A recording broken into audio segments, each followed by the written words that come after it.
that you can't leave your draft without. That and more this week on the couch. The return of Evan Silva on the couch on the cavalcade of guests. Who's the one player, Evan, you won't leave your draft without this year? I think adjusted for ADP, of course, right now, it is Matt Breida. Nice. In the 9th round. And I'll take him in the 8th. Yes.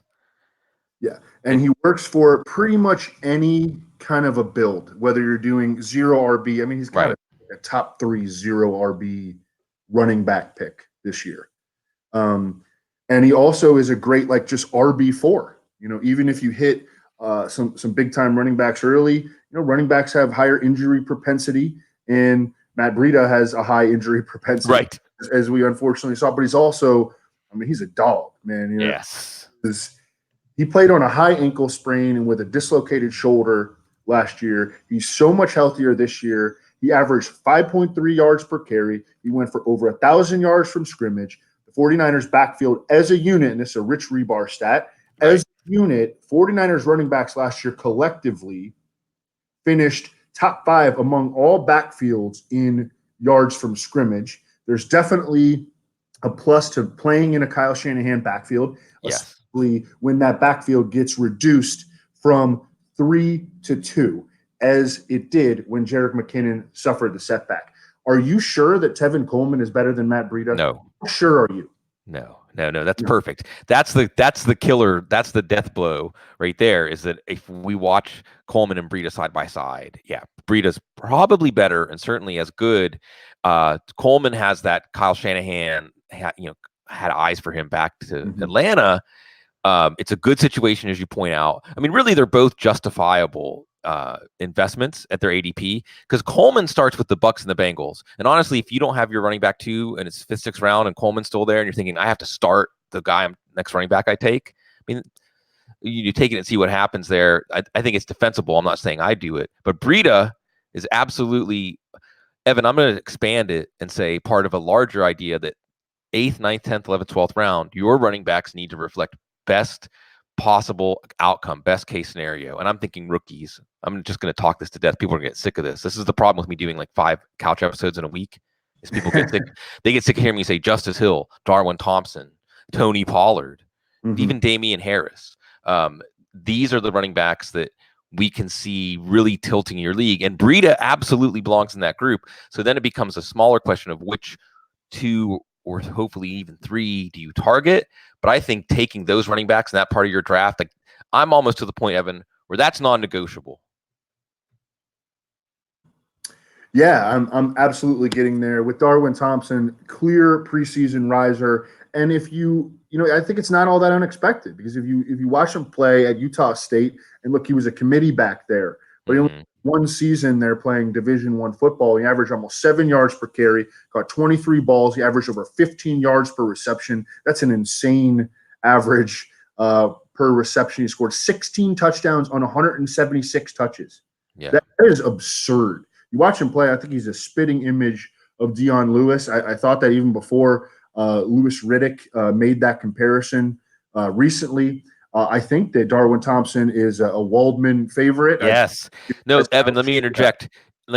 I've seen Matt Waldman truly excited twice in the time I've been knowing him and working with him. Once was last year with Patrick Mahomes, and the other was when Darwin Thompson was selected by the Chiefs. He used all caps and like 5 exclamation points. And if you know Waldman, I mean, that's it. Like, that's as loud as he's ever going to get anyway. Yeah, and Darwin Thompson, he's kind of small, but he breaks tackles. He's dynamic in the passing game. And name a better fantasy situation for a running back, really for anybody in Kansas City. You can't. So just every time I look at my rankings, I'm like, man, I need to move Darwin Thompson up. I did recently, but like skyrocketed him way up from a guy who was sort of toward the end of my top 150 to a guy that, if you're using the top 150, you are going to get Darwin Thompson. Exactly. I'm glad that you mentioned that, Evan, you think about that. And my top 250 is a little lagging behind right now. So I'm updating my tiers, folks, if you're looking in my rankings. So look at my tiers and my rankings. Updating the 250 will come next week. But when you're putting together those overall rankings, what you really want it to boil down to is something you could state in like 20 sentences, like, definitely avoid this player, definitely take this player. And you have to use that overall ranking to communicate with people. And in my case, it's communicating anxiety about missing on a Justice Hill, a Darwin Thompson, even a Tony Pollard. Because look, if Tony Pollard just gives us those first 3 games, if Jerry's like, well, watch this, we're going to start 3-0 without you just to put a little pressure on you, then that easily justifies Tony Pollard as a 7th or 8th round pick alone. And who knows what he can do once Elliott comes back, if he shows out well in those games. There's a lot of interesting outcomes with Tony Pollard. So, man, it's exciting. Evan, I just want to take a moment to come up for air before we go back down and say it's exciting to get to talk to you at this time. I think you can feel like the most attention that people focus on fantasy football all year is starting right now. And I know it energizes me. And I guess this is a moment for me to interject and say, unless people have been living under a rock in the fantasy world, they should know about Establish the Run. Evan's site with Adam Levitin, and just obviously, Evan's work. Now you find it at Establish the Run. But let's establish the 2019 draft plan, Evan. And I guess there's a lot of players. If I have time, I'm going to write something like the Take a Stand 20, like the 20 players that you have to take a stand on. Even if you say, I'm not sure how I feel, that's really taking a stand. But then there's some key names, and I wanted people to be able to compare and contrast how all of y'all have had, Chris Harris and Paul Charchian, and next week JJ and Bob Harris. Contrast the views of these players. Let's start with Todd Gurley. He's one of the toughest guys because, and I like how, just from listening to your couch with Waldman, like how everything has kind of started to come full circle. And now, you guys are willing to take him, or at least Waldman is. Yeah. I think that I'm still fading him just because he always goes earlier than I'm willing to take him, and I think it really comes down to that. Just because there is an opportunity cost associated with taking a running back who has an arthritic issue in his knee, that may limit his ability to practice and condition during the season, who plays on a team that traded up for another running back and matched the restricted free agent offer sheet for another running back, and still has John Kelly there, and lost their starting center and their starting left guard. I think that I'm just not going to have any Todd Gurley at this point. And I think I'm okay with that. And I'm okay if that ends up being the wrong decision too. Well, if I can frame this, Evan, and I don't need to say again where I stand on Gurley. If people listen to this, they know me. I'm not taking him. It's the other side of that equation, Evan, are the players in the second round, because that's where you have to target Gurley if you want him. Maybe he goes in the first, that are just too compelling to pass on. I would immediately say, Chubb if he falls, Juju, Evans lasting to the late second sometimes. Like, I can't take Gurley over Evans. Basically, the idea being, I feel a higher sense of certainty that I'm going to get first round value out of these second round picks than Gurley at this point. Who are some of your favorite go-to picks in the second? Yeah, Mike Evans, absolutely. I think that overall wide receiver 1 is very much within his range of potential outcomes. This past season, he had the most efficient season of his career. He's like just now turning 26. The arrow is still pointing up on this dude, which is scary. And he's top 4 in air yards in top 5 in air yards each of the last 4 seasons. And now, we're incorporating one of the best vertical offensive minds in NFL history in Bruce Arians. The passing game distribution has been, we're ripping Adam Humphries and Deshaun Jackson out of there. And that's really going to help this big three, the triplets, if you will, in the passing game for Tampa Bay, in O.J. Howard, Chris Godwin, and Mike Evans.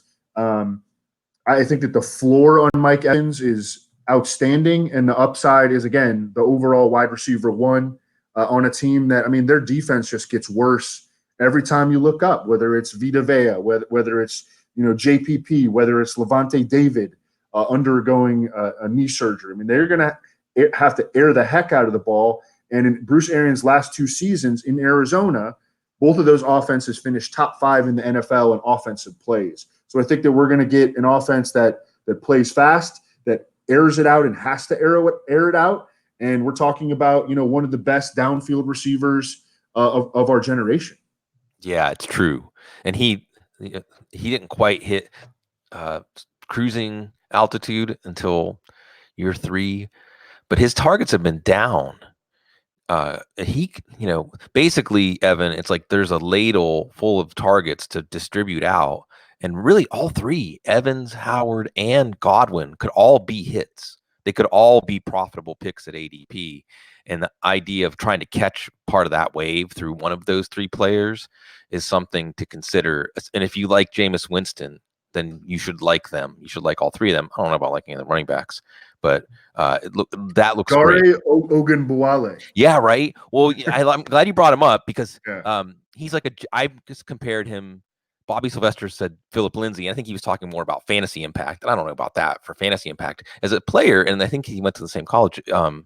James White. He could be a James White in this offense, and that's interesting. So especially in PPR leagues and in leagues with deeper benches, maybe where the waiver wire isn't going to be as thick, so you don't want to have a lot of churn at the bottom of your roster. 16-team leagues, he could be someone in a pinch. Go ahead. Yeah, I mean, I still do have concerns that they might pick up a TJ Yeldon or a Kenneth Dixon. I just did a show with Chris Harris, and he made that comparison between Dare Ogunbowale and James White as a guy who, really isn't going to probably impress you as a runner, but definitely can catch passes. I mean, he had 60 catches over his final 2 seasons at Wisconsin. That's a lot for any college running back, especially in an offense that is as run heavy as Wisconsin was. My comparison for him was to Andre Ellington. Yeah.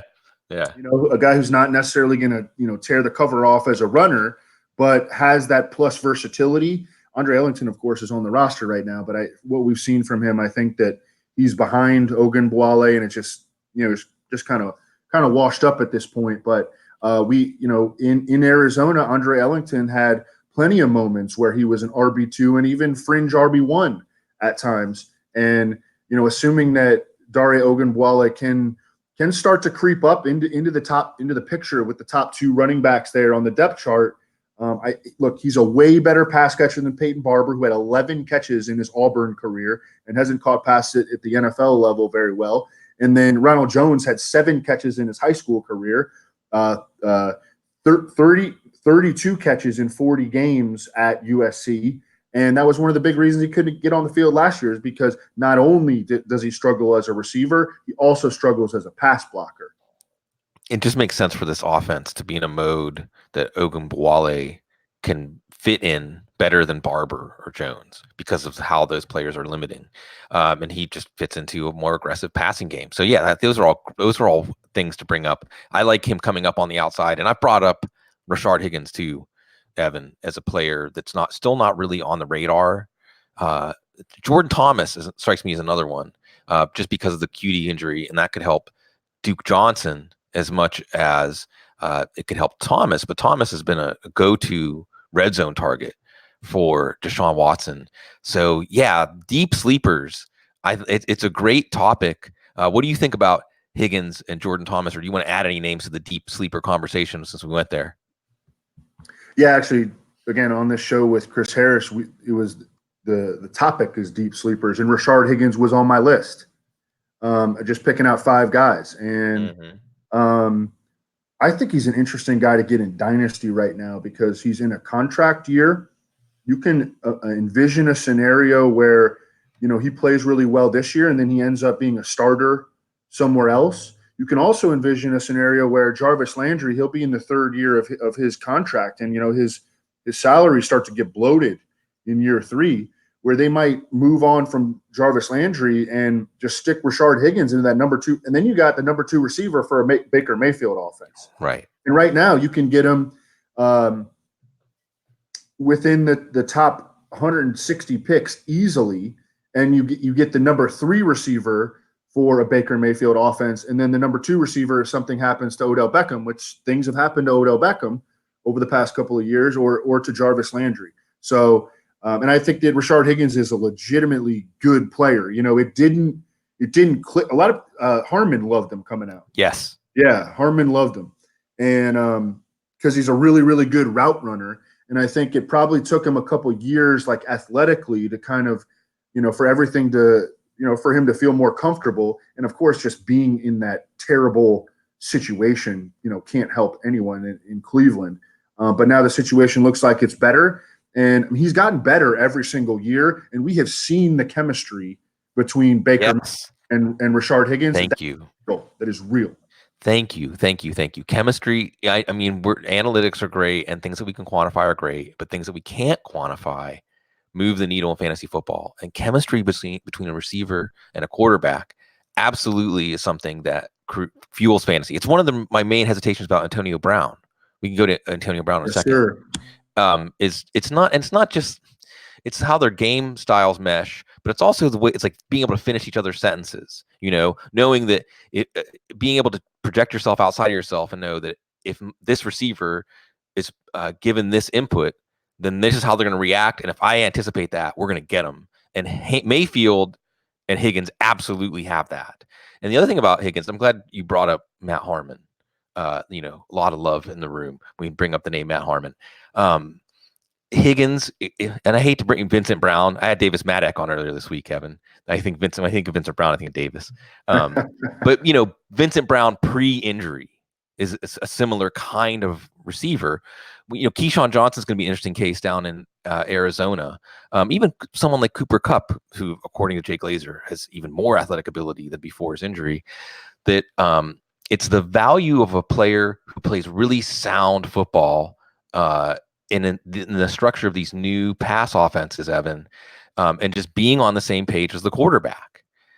So I think that's going to be something where guys that don't seem to add value in terms of winning at the catch point or making things happen after the catch or just racing by players, they don't have any big check marks in these athletic ability categories, but they're just good football players. And I kind of like that this new style of pass offense that's proliferating is making just good football players. That's why we're going to bring up the name Matt Waldman a lot, right? That's always been his ethos.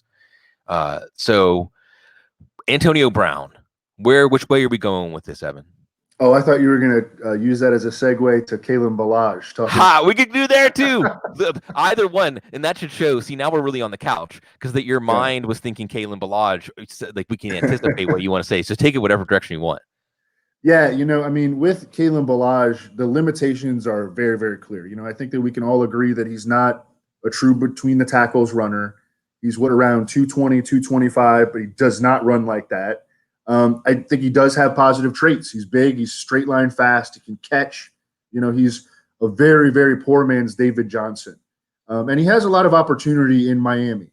So, look, fantasy football, especially at the running back position, is so driven by opportunity that I think that there's a point in the draft around the 10th, 11th round, where I think we can look at Kalen Ballage and just take a shot on him.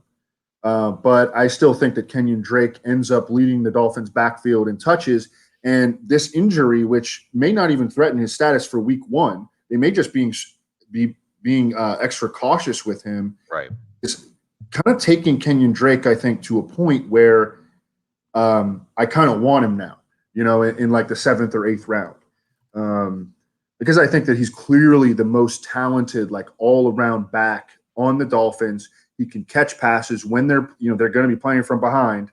He's going to have a lot of receiving opportunities. So that's kind of where I'm at on the like. Neither of these guys are going to score many touchdowns because the Dolphins aren't going to score many touchdowns this year.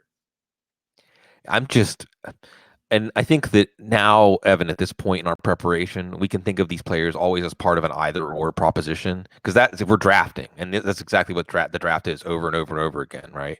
So if it's Kalen Ballage or, I guess Darwin Thompson's going to blow past him in ADP, but, Kalen Ballage or Justice Hill or Kalen Ballage or Damian Harris or Kalen Ballage or Tony Pollard, one of the things that's persuasive for me, and with Drake, I forget who it was that said it first. It might have been Ben Waldman.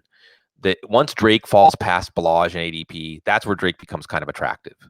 But I think we definitely agree that you watch Ballage play and he doesn't have a lot of feel as a runner. He doesn't run behind his pads. He's got great speed. He's a natural receiver. So given the opportunity, like you mentioned, he could break a play here and there. He did last year and make you look smart for playing him that week. But from a season-long investment point of view, I want to invest in good backfields. And this isn't going to be a good backfield. I mean, this is going to be the worst offensive line in the AFC along with the Houston. Yeah. Yeah. And Brandon Thorne, who we've had doing offensive line, and fantastic! He was on the draft night with us. He's outstanding. Yeah, he's so good. He has the Dolphins dead last. I mean, even worse than the Texans. You just get the feeling, Evan, that the Dolphins aren't just going to be bad, but they're going to be like last year's Cardinals bad. Josh Rosen, maybe it's Josh Rosen, and like not what can grow in that soil. I mean, I don't know. Maybe Preston Williams in the second half as they're playing from behind. We'll see. Ravens week 1. So let's go to Antonio Brown because he's definitely part of that take a stand 20, and he's a player that could make your draft in the 3rd round or help ruin it. Yeah, to me, he's like a clear-cut avoid. This situation is just such a mess. I mean, he really has no commitment to endearing himself to a new organization on a team that is probably going to be bad. Their win total at sportsbooks is 6 or 6.5 games. No one's taking the over on that. Like if you look at like the juice, it's juiced heavily toward the over because they're just begging people to make bets on the over for the Raiders, and no one's doing it. If they start off poorly, and they have based on opponent win totals, like if you combine all the opponent win totals, they have one of the 3 hardest schedules in the NFL. So what exactly is going to happen if this team starts off slowly? You want to spend, and also he's talked about retirement repeatedly. He threatened retirement about the freaking helmet issue. He's been talking about retirement since last March. He quit on his team last week 17. What's his level of commitment to playing football? You want to spend a 2nd or 3rd round pick on a guy who like has talked about retiring multiple times, like over the last 6 months? I mean, no, thank you. This is another situation where the opportunity cost is such that you can choose to draft a guy in the 2nd or 3rd round who has, talked about retirement repeatedly, right? Or you can choose right. 2nd or 3rd round who is not talked about retirement repeatedly. And if he balls out, I'm fine with it. Great. Yeah. I'm just going to take a different guy. Yeah, I mean, I think in the Antonio Brown and Todd Gurley cases, everybody has to allow that there's a really low floor and a high ceiling. Gurley not quite as high as the past, Brown not quite as high as the past, but still, these are players that emotionally, I mean, these guys have been league winners for you in recent years. So the idea, when I was talking to Waldman about it, the idea was like, well, if you have a chance to take Todd, we're making quotes, air quotes, Evan, Todd Gurley or Antonio Brown, and it's not the 1st round of your draft, how could you say no to that? But as you put it real bluntly, like there's players in the 2nd and 3rd round. We're talking about Mike Evans. He's a little bit dinged up. So that might be the one thing that gives you a slight hesitation. But otherwise, he's not paddling upstream against anything like, am I going to play football or not play football, or how does my knee feel this week? In fact, he has things that are like, that it can push him like a tailwind or a headwind. See, I'm not a pilot, so I shouldn't even try to go there. But you get it. So you want to take players that have some things beneath them, some wind beneath their wings, to quote Bette Midler.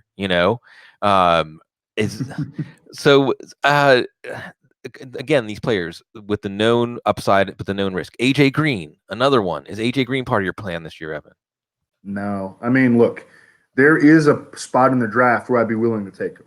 It's probably 7th or 8th round, but I continually see him go in the 5th. So he really just has not even like reached my radar, Yeah. Yeah, it's just tough. I mean, AJ Green is a beautiful player. I mean, just one of the best of his generation. And again, the idea, what's the 5th or 6th round, and you can add AJ Green to your roster. How can you say no to that? I'm also, Evan, just to pivot, I'm not getting a great vibe from Cincinnati at this point offensively. Right. Their offensive line, it's like a building that's falling apart. Like the ceiling is falling in, and Zach Taylor, Brian Callahan, we'll see. I was much more optimistic about them when I pictured Jonah Williams as part of that line, when I pictured AJ Green as part of that offense. So I'm really backing away from Joe Mixon in the 2nd. We talked about Evans. What about Mixon as a prospect in the 2nd? Yeah, I've moved him down, to like a mid to late 2nd, and he's another guy that it just seems like in drafts, I never really am in position. He'll go like 3 or 4 picks ahead of where I'm willing to take him. The thing is with Joe Mixon, last year, I mean, can the offense be a whole lot worse than last year? First of all, it's probably still likely that AJ Green plays more games this year than he did last year, right? Yeah. Yeah. The offensive line is almost the same, really. Well, they've made changes, but it's like at the same level. And last year he was, he averaged over 20 touches per game. I think that his workload is still pretty safe.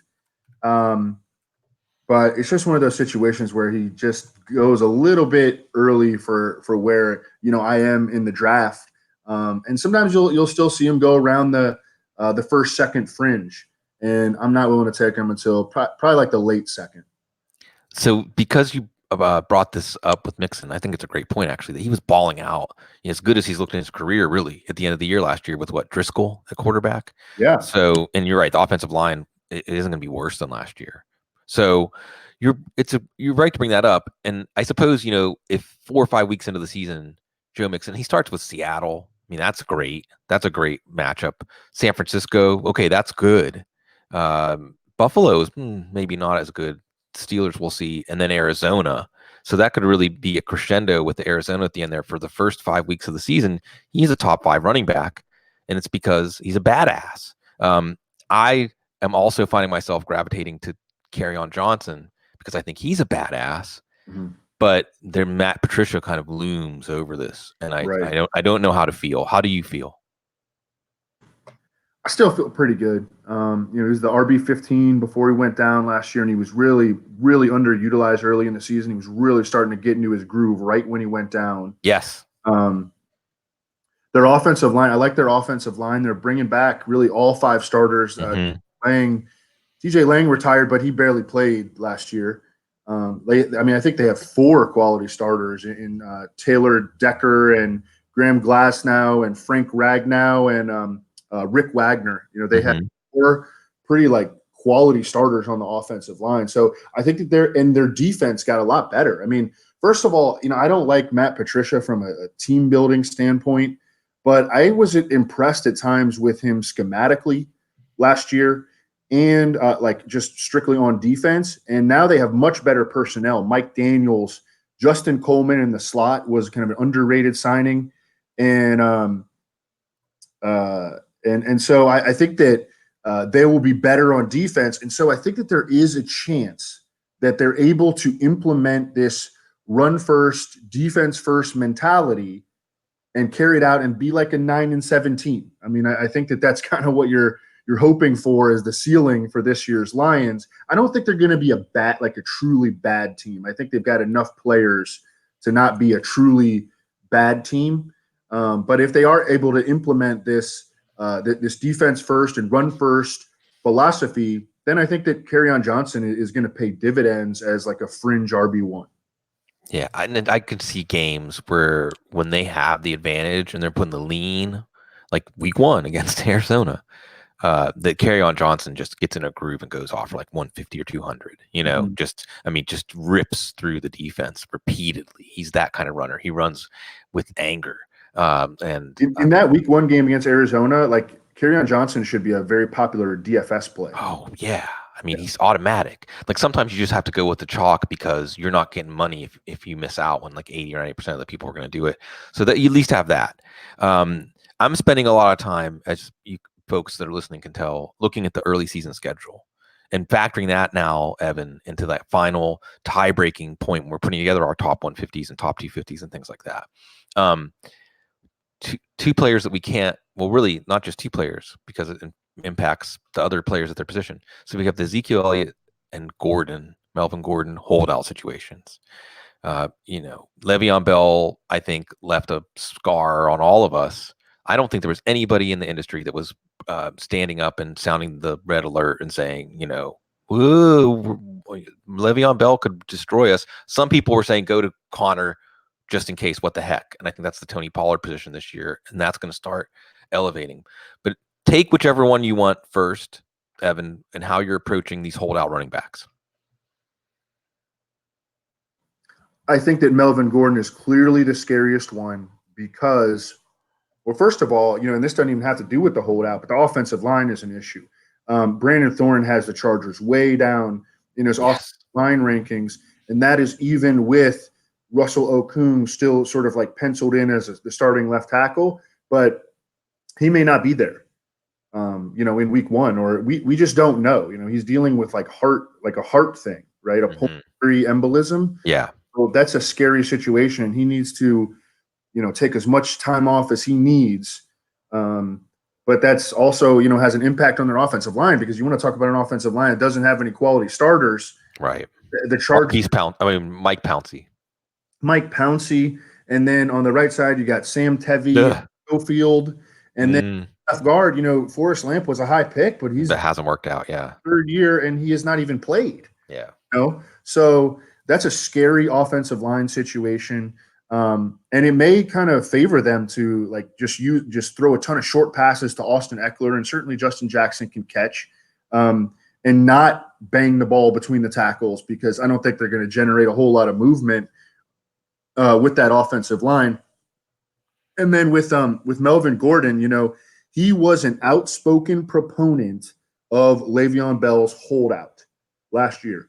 And Melvin Gordon cannot hold out for a full season because he needs to earn an accrued year. So the worst case scenario, he's going to hold out till mid-season. But every report on this, whether you see it from ESPN or NFL Network or any of the Chargers local beat writers, not a lot of optimism on something drastic happening before week one. I don't expect him to play in week one. And at this point, I think it's a coin flip, or maybe better that we don't see him till mid-season. Yes, and Adam Harstad did something in one of our behind-the-scenes conversations about the Le'Veon Bell thing last year, and basically scoped it out that once you get past week one, the chances of it ending in week two are the same as it ending in whatever that final week is, whatever it would be for him, 9 or 10 or whatever. So that once we get past one, and almost everyone agrees that we are, basically if you're fading the holdout and you're taking Melvin Gordon in the third, we'll see how far he starts dropping, fifth, sixth. But even at that point, because there's some attractive players in the fifth and sixth round, then you're fading the holdout with no evidence. You're standing on no evidence except just how the percentage of holdouts that have ended, like just looking at an overbroad way, because there's nothing about this holdout that suggests it's going to end. But are you liking Eckler or Justin Jackson because of that? Or are you going in other directions when they're going off the board? Yeah, I mean, I do like them, but again, they're guys that people are very aggressive about. You'll see Austin Eckler at times go in the fifth round. Yeah, no. Yeah, and he's still like, first of all, again, Melvin Gordon can't hold out for the entire season, and Austin Eckler is still, he's going to have some standalone value either way, but not a whole lot. And assuming that, so he's dependent upon Melvin Gordon holding out for an extended period of time, which I think we still agree is maybe right around a coin flip, right? And then Austin Eckler is not going to be the feature back almost certainly in the second half of the season, certainly for the fantasy playoffs, et cetera, because Melvin Gordon has to come back. Right. So, look, I really like Austin Eckler. I think he's going to be the lead back. I think it's going to be like 70-30 or 60-40, probably 60-40 between him and Justin Jackson. But people are just very, very aggressive on Austin Eckler, and I sort of get it, but it's still dependent upon this other situation carrying out, and we don't know for sure how that's going to go. No, and I even think there's a greater than 0% chance that behind the scenes, the Chargers and Gordon just agree to part ways the same way the Steelers and Bell did. Now, with the Steelers and Bell, they weren't ever going to apply a franchise tag to him because it was going to be $20+ million. But I think they could have put a transition tag on him to just exercise their rights. But, it's just like, this is fine, we're done.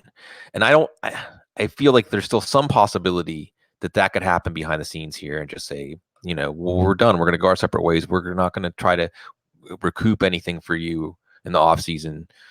You've made your point, but the Chargers seem kind of petty about money, and that they might not ever agree to do that anyway. So you're right. 8 games, penciling in for 8 games. That seems like the most likely outcome right now. Let me throw this scenario at you. Okay. Mm-hmm. So I don't know where you have Melvin Gordon. I have him down at like RB23 or RB24 at this Right. point. Let's say right after we get off this podcast, he gets traded to Tampa Bay. Yeah. Okay. Where do you move him then? Wow. I mean, he goes back into that third round category, right? I mean, there's this huge group of running backs in the third round that you can see top end range of outcomes where they're a running back one, maybe even a strong running back one. But then there's reasons to have hesitation or pause about them too. But it's not a great situation in Tampa, but he's proven to be a better receiving back than we expected.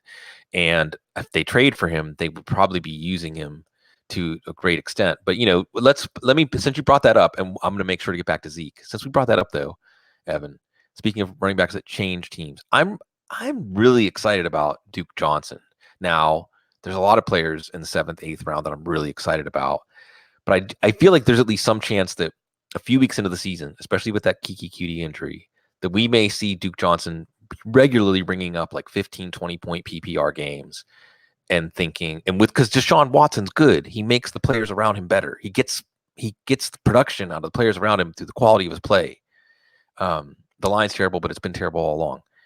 The Duke Johnson, I'm fascinated with him. What was your reaction? What's your feeling now with Duke Johnson, Houston Texan?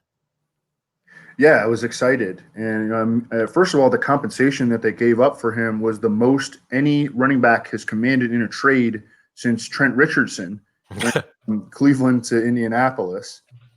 So, I mean, look, in the NFL, like trading a third round, it's going to be a third round pick because he only has to play in like 10 games and he's never a game in his career. Although I understand that he has had a hamstring injury in training camp.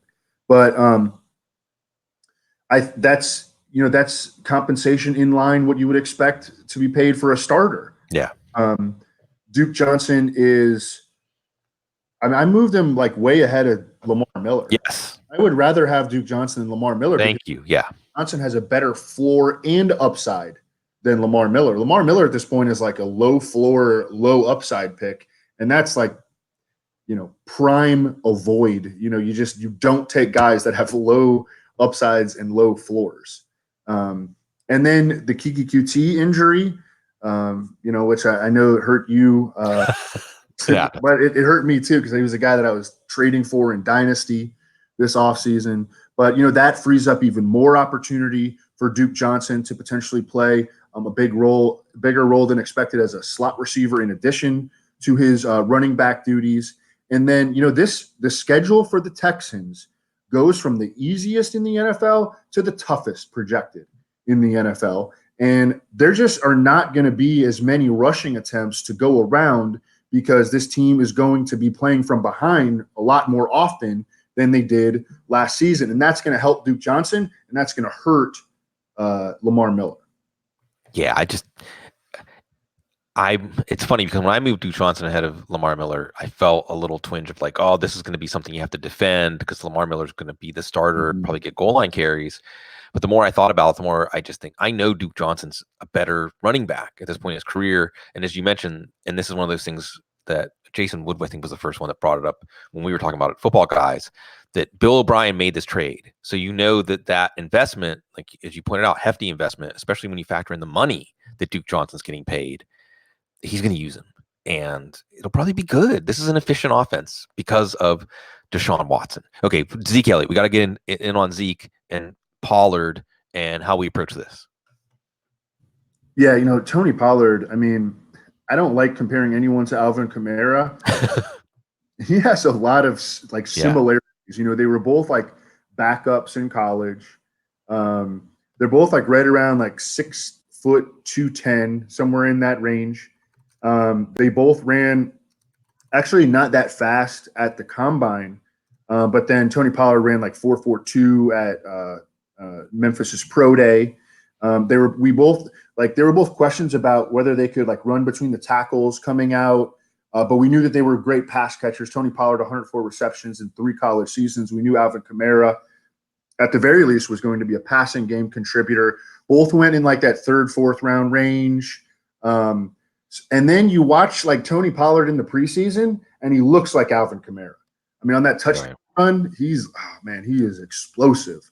So and of course the Cowboys have drawn that comparison between Tony Pollard and Alvin Kamara. So I think they need to figure out ways to incorporate him. The problem was under Scott Linehan, or I don't know who to blame it on. I don't know, but they just never had any ability to make like any sort of adjustments or do anything creative offensively. Hopefully, Kellen Moore, who's Right. 31 years old, and you listen to Dan Orlovsky, who was a teammate with Kellen Moore, talk about him. He thinks he's like a really bright, brilliant young mind. So I'm optimistic about Kellen Moore taking over as the OC, and hopefully he is not, handcuffed by Jason Garrett. But in terms of Zeke Elliott, like I think that he is the likeliest of these holdouts to be there week one. Jerry Jones has a window, man, and Jerry Jones has been through this before with Emmitt Smith. The roster in Dallas looks very, very strong. I mean, at worst, a top 10 roster. What was it? Forbes valued the price of the Cowboys as it's the most expensive or the most valuable franchise in all of sports. It's worth $5 billion. So I think that Jerry Jones is going to wake up one of these days and just be like, all right, we're going to get him signed. Let's get him in camp. And I think that that's kind of going to be how it goes. So that does temper my enthusiasm for Tony Pollard in fantasy a little bit. But, man, I really, really like him as a player. He was a guy that really had very, very little traction, like on draft Twitter until kind of later in the process. Yeah, he was a player I remember first encountering as, don't read too much into the fact that he's behind Darrell Henderson, because he was behind Darrell Henderson. And he's got speed, and he's got versatility, and he's going to fascinate teams as an offensive weapon, as a player who can play multiple roles. And it sounds like he's blasted through that limitation right away. And I know that some of this is posturing by the Cowboys, but like you said, you can just watch him. And he looks good.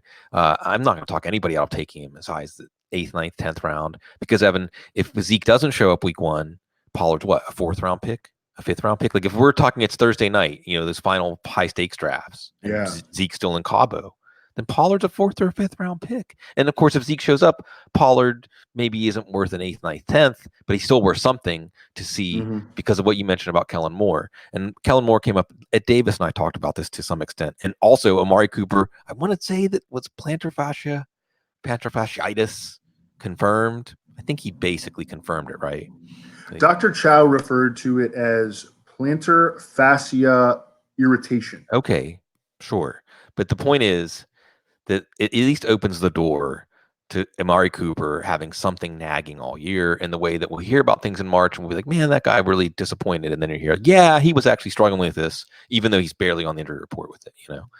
Anyway, this offense could be a cup runneth over offense because of Kellen Moore, because as you said, it's almost like the lack of coaching. It wasn't just like no coach and like let the players just play, but it was like a coach is getting in the way of the productivity of the offense. Like we'll see if Mike McCarthy, if that was part of the problem with the Packers, that could make them a cup runneth over offense, where it just the whole offense exceeds expectations. But that makes Michael Gallup really interesting. And Pollard even remains interesting in this way that the dude's going to get 6 or 8 touches, and if he does something with them, touches like production begets more opportunity, especially if you have a offensive coordinator, Kellen Moore, who hopefully they give some authority, and who's more innovative. These are the kinds of things I think you need to have your mind open to act appropriately in those first waiver wire runs and in early trade offers, where you can take advantage of people that want to see more evidence. Like I get it, when you want to see more evidence, you feel better, but by then the windows close. And that's, Evan, what I think is one of the main jobs that we have as fantasy analysts, not saying do this, don't do this, take this player, take this position in this round. It's saying here's some things to have your mind open to, because if they happen, they're going to change fantasy leagues. So when I go on this rant, Evan, are there things that are popping into your head when I say this idea that come week 2, week 3, things might be very different than what we expect, and you need to act appropriately? Certainly like the Andrew Luck situation. You mean positive, negative, or both? It could be either one. Yeah. We're gonna have to really severely lower. Some people will say like, I'll like do a tweet about Marlon Mack or something, and people will be like, "Oh, well, it could be good for Marlon Mack if there's no Andrew Luck." It's like, well, you're gonna score probably about 10 points per game fewer with Jacoby Brissett as your starting quarterback than with Andrew Luck. So that should be like your foundation for your expectations for what would happen. Look, it's not like being like a plodding run first team because you're trying to hide your quarterback is not necessarily a very good situation for your running back. So you don't want that. You want Andrew Luck out there. You want this team scoring 30 points per game, because that's their upside if everyone's healthy right now. But the Andrew Luck situation, it just seems like we're getting no clarity, and every week, Frank Reich rules him out for another week of practice, and I don't. What has Dr. Gene been saying about him? Well, I think it's just in a situation where I don't want to take words out of Dr. Gene's mouth, but I think that it's clear if you just look at what we are getting from the Colts at face value, that they are not sure. They're not sure when he's going to play. They're not sure when he's not going to have pain. And the last he said, here's the executive summary where he stood as of last week when everything broke. They covered up the Nick Foles almost retired because of his elbow revelation too. Anyway, Andrew Luck has not practiced on consecutive days since late May. They're not certain about his diagnosis. Ballard won't confirm his availability week 1. It's impossible to project a timeline until he returns to practice, and he's questionable at best for week 1 and beyond. Now, he points out that Chris Mortensen said there was guarded optimism and that Luck was seen at practice, seen observing practice and doing pocket drills. But Reich I'm still quoting Gene, Reich has hinted strongly that Luck will not play week 1 unless he's able to return to practice and prove himself fit to play. His individual work suggests he intends to work towards that goal. The precise nature of his injury is still unknown, and the rehab hurdle is clear, but the trend was better than earlier in the week. So whatever, Evan, it makes me sound like an old biddy, but I'm finding that on all these things, Brown, Gurley, Luck, and the Colts, I just want to avoid uncertainty right now. There's a good kind of uncertainty, like with rookies. There's good uncertainty, like how good can they be? But with the Luck situation, I think that's one. But as you said, and I think this is the important thing to point out, and maybe the real headline here, there's positive possibilities for arbitrage if everybody is backing away from the Colts and Luck plays week 1 and looks like Luck. So that's something else that we have to keep in mind. Evan, just give me a couple of guys that you're walking away from a lot of drafts with, players you're targeting or players maybe you're getting because even though you didn't think you liked them that much, you seem to like them better than the other people in your drafts. Yeah, Will Fuller is a guy that I want right now, and you can usually get him as your wide receiver 4. I would not mind getting him as my wide receiver 3 at all. Again, the only obstacle that he has had in the NFL has been health, and knock on wood, he's been healthy so far in training camp. And the Kiki QT situation, right, doesn't hurt Will Fuller's target expectation. This team is going to throw the ball a ton. In terms of just plays per game, the Texans have finished top 5 in the NFL in all 5 seasons in which Bill O'Brien has been a head coach. So this is a team that's very willing to play up tempo. I think Deshaun Watson kind of thrives in chaos and thrives, playing in an urgent manner just from watching him. And there's also statistics to back that up because his yards per attempt and his yards per rushing attempt, and this is not always the case for quarterbacks. Like you go look at Peyton Manning or Cam Newton, their statistics were better playing with a lead. Deshaun Watson's statistics on a rate basis, his efficiency as both a rusher and a passer are significantly better when he has been playing from behind so far in his career. I think that you can see that when you watch him play. And I think that Will Fuller, again, we know about what the obstacle is, but if we can get 14 games out of this guy, if we can get 12 games out of this guy, I think he's going to crush his ADP on a per game, per week basis. Exact same analysis basically apply to Sammy Watkins too? Yeah, yeah. I mean, was initially kind of expecting to be down on Sammy Watkins, but if you go look at his production, so he missed 6 games last year, and then there were 2 games where he like barely played. And then if you just erase that 8 and you look at the 8 where he played at least, I think it's 30 snaps, at least 30 snaps in 8 games, he was a high end wide receiver too. Right. Last year. And he was very good in the playoffs when he was healthy again. So, yeah, absolutely. I mean, I'm warmer than I anticipated being on Sammy Watkins. So we only got like 10 minutes left, and there's only 700 things left to talk about. I guess, Evan, because I'm coming one after another. Thank you, everybody, including Evan, for making time for the couch this week, and thank you, folks out there, for showing up and listening to give us a good reason to do this. What's your kind of advice? Like George Patton, or for people old enough to remember that movie, or I think Dennis Hopper did that great speech as the referee. Like, what's your speech? What's part of your speech right now to people? Is this weekend, Evan? A ton of people are going to be drafting this weekend. Yeah. What do you want them to hear in your voice in their head? Subscribe to establish the Yes. No. I think first of all, get a really good handle on your scoring and your settings, and understand that that's probably the best way to gain a competitive advantage. Certainly, it's an easy way, and people just don't read the rules. A lot of people just don't even read the rules. Yeah. Experts. I was saying this to Davis. Even in Yeah. expert leagues, sometimes we're drafting against people and saying, "Well, obviously, you don't understand the distortion of this league." Yeah. Exactly. Experts are even guilty of this. Understand your scoring settings. Understand that if you're in a 3 wide receiver full PPR with a flex league, you're open to more 0 RB ish possibilities. Yeah. If you come back and get Miles Sanders in the 6th or the 7th, or Matt Breida in the 8th or the 9th, or these rookies that we've been talking about, and they can help you kind of paper over until you find some studs on the way, some stud running backs on the waiver wire. Understand that there's a different way to draft, if you're in a non-PPR league.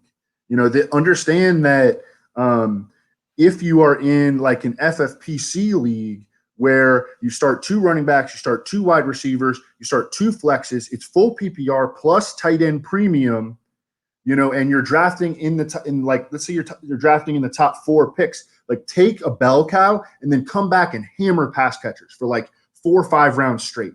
Be willing to do that. Another really good piece of advice, I think, is do not treat your draft as if you are drafting a starting lineup. Treat your draft as a collection of talent.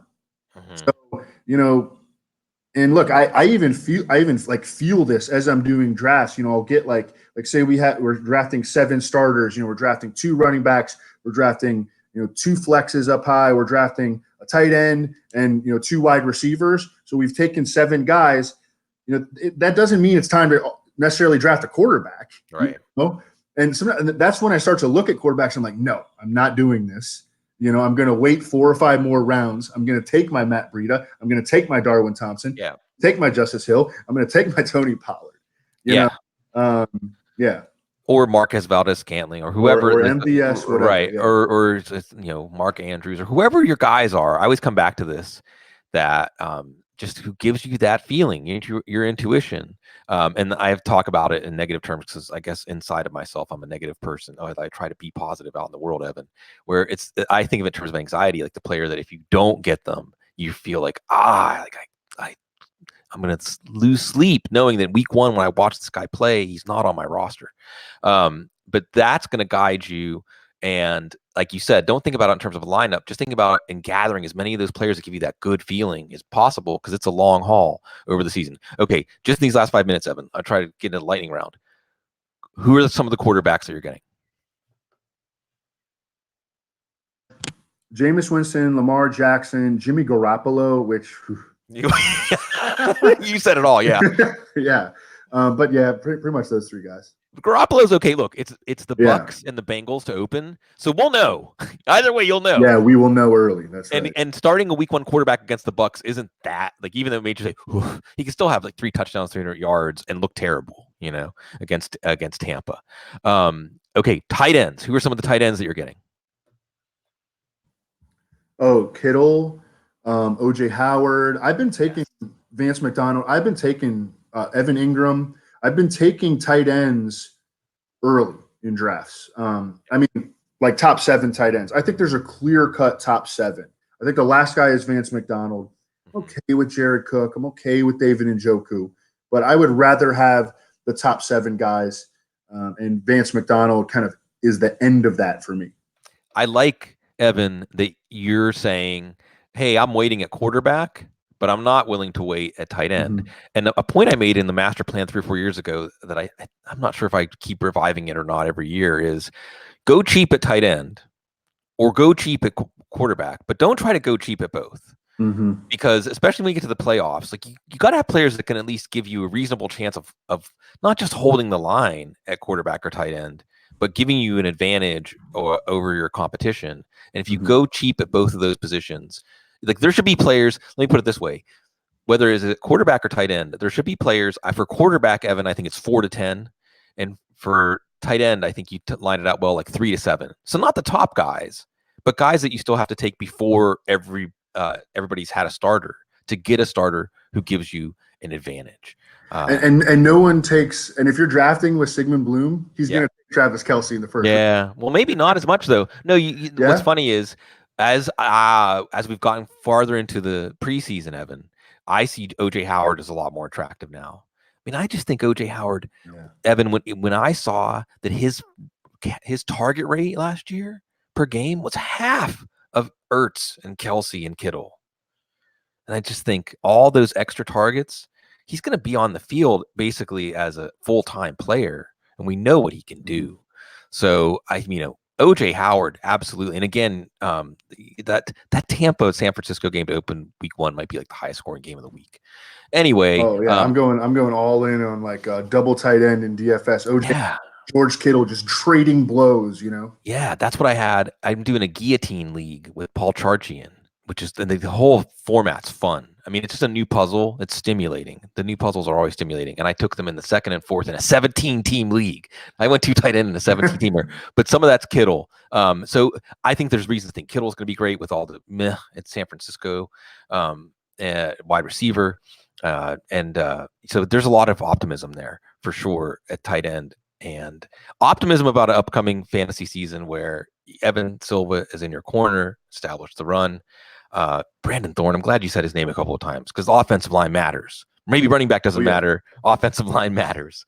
And establish a run. Check it out, folks. We'll keep it going again next week. More guests lined up on the couch. Football guys, we've got you covered. Sign up for our free newsletter. Subscribe. Get our free app. And otherwise, just enjoy fantasy football and all the people and stimulation it brings in to our lives, and for letting us, all of us, into your life. Thank you very much. It is a very classy life to be part of. Gotta watch.